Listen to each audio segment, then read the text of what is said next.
So, a little update on the tank. First video of it in full. It's been running since December, so we're now in May, about 5 months. Going pretty well. We've got pygmy cories in here, super relaxed. They're always out. Not long been fed. There's a little bit of floating food around in the tank. And we've got some zebra baboltes in here as well. Here's one here. A couple up here. Hoping to get some breeding. There's been none yet. I think it was the hardness of the water. I use reverse osmosis water, remineralized with ATP Sky. I kept it fairly soft. I sort of shrimp malt there.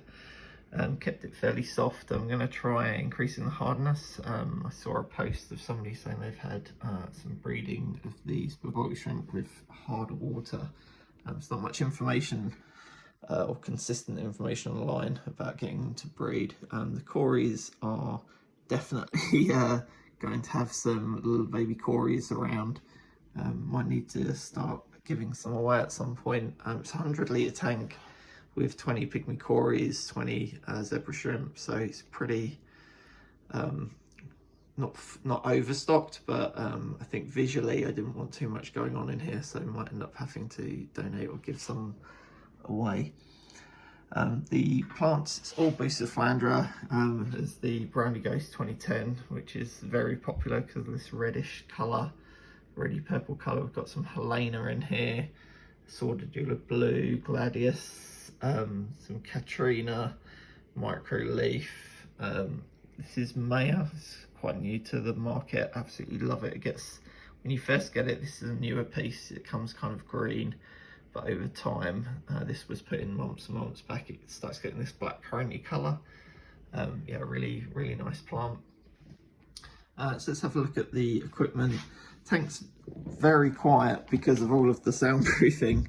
The only noise you hear a little bit from the air pumps, which I'll show you, but that's pretty much the only noise coming from the tank.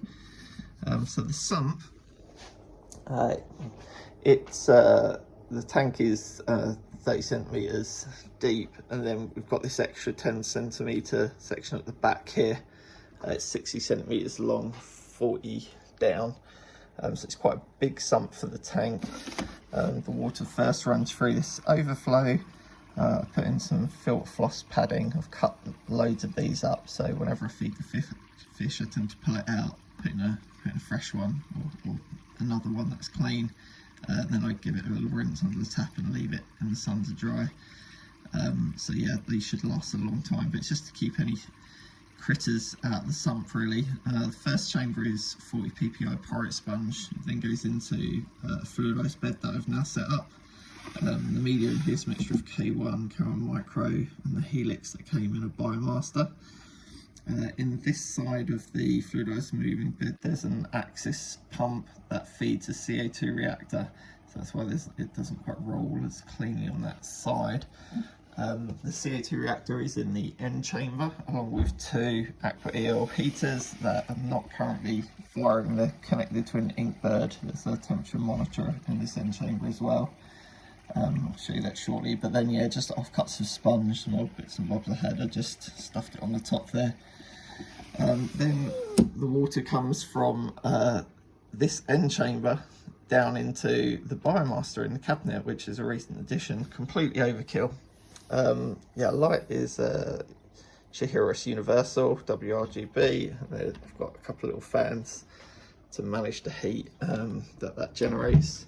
So coming down into the cabinet, so it's a Biomaster 850, again for a 100-litre tank with a sump. It's massively overkill, but I like the idea that I pretty much never have to clean it. And it just provides a lot more redundancy, resiliency to the tank. Not necessarily, but I like it. So the air pump is an Oase. It's the biggest model, so it's pushing out a fair bit of air to help keep the water oxygenated. CO2, I've got just a tiny system here running into that reactor. It's very slow rate of injection, but it does take the CO2 drop checker to dark green, which is enough. Pygmies being curious what's going on. In here we've got battery backup, so USB 2 blocks, so that gives over 2 hours of running time on everything in the tank, should there be a power cut. Dosing, we've got a Chihiro stacer in the corner there, and that's using ATP 0. Probably could push the fertilisation to maybe a little bit lower, try and nitrate limit the red root floats a little bit more, but I kind of like the peachy colour. So that's 4 mil done in 4 1 mil doses between an hour before lights on and midday. Likewise, the CO2 is running an hour before lights on until an hour before lights off. We've got another little circulation fan in here. The cabinet gets quite warm, so there's a lot of equipment in here and a lot of soundproofing, so it's just to keep the air circulating. And as mentioned, there's the ink bird. Tank's running at 26. The house is really warm today, it's summer. So they'll only fire the heaters if it goes under 24. So that's probably it for tech in the tank. Really happy with this tank from ND Aquatics. Very oversized, over-spec'd glass.